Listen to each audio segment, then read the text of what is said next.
Hey everyone, it's the Riding Newfoundlander here, and I guess you can tell what this is.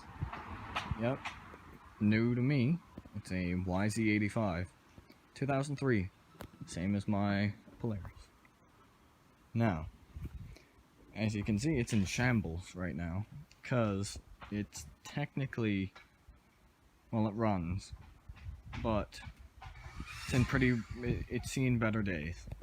So I've gotten everything apart. Obviously, everything needs to change. Air filter.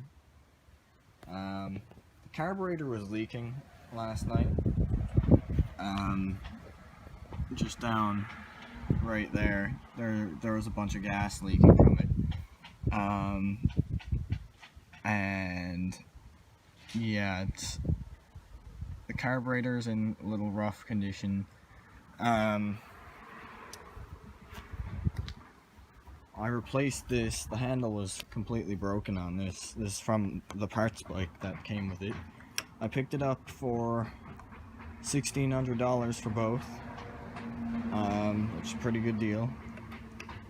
But this, yeah, there's no brakes at all, so I need to completely fix that. There's brake pads and everything. I'm just hoping that the master cylinder is alright, and the one down here with the brake pads in it, I'm hoping that this one's alright as well, because if they're not, I'm gonna have to replace those.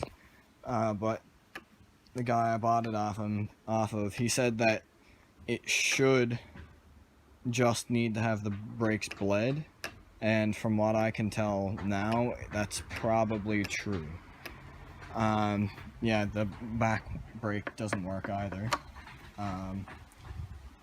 So I'll show you in a minute everything that's on it.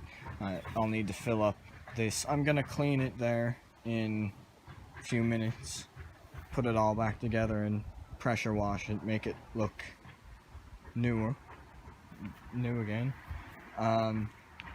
But yeah, this buddy that owned it before me, he probably looped it out because it's broken. You can see right there, he tried to stitch it back together. Also with this brake lever up here, I think that what he did, he looped it out and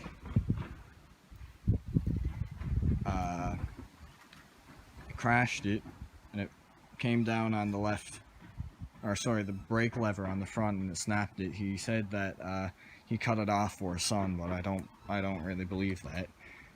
The clutch is pretty stiff, so that new grips are in order. Obviously, these are absolute garbage.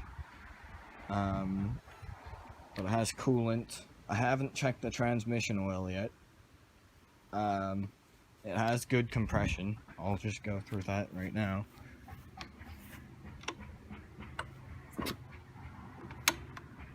So it has good compression. It has the stock pipe and silencer on it. On the other one, it has an FMF silencer. And I have here in the shed, I have, it's a bit dark in here, FMF pipe, but they are in kind of rough condition. So, those are just bicycles, by the way. Nothing interesting. But everything that I've checked so far seems to be in decent enough condition to ride. Another problem is, if it's running, you pull in the clutch and put it in gear. When you do that, it cuts out. So I'm thinking that the clutch isn't fully engaged when you pull in the clutch lever. So I'm gonna have to look into that as well. But overall, it's a good bike. I just drained the gas there because the gas tank was coming off. He probably took apart the bike, and when he was putting it back together, he didn't put the bolt back in one of the bolts back in for the gas tank. A little bit worrisome for me, but it's really not that bad. But yeah, overall it's a great bike. Forgot what I was saying there. My dad just came out. I had to talk to him for a minute. But yeah, I'm probably gonna get new graphics. Hold on, let me show you the old piece of junk that was on it. I just ripped it right off. This went straight in the garbage. It was on the right side of the gas tank. It was an absolute piece of junk, so I just got rid of it. Yeah, so I'm just gonna put it back together and clean it now. So, Riding Newfoundlander out.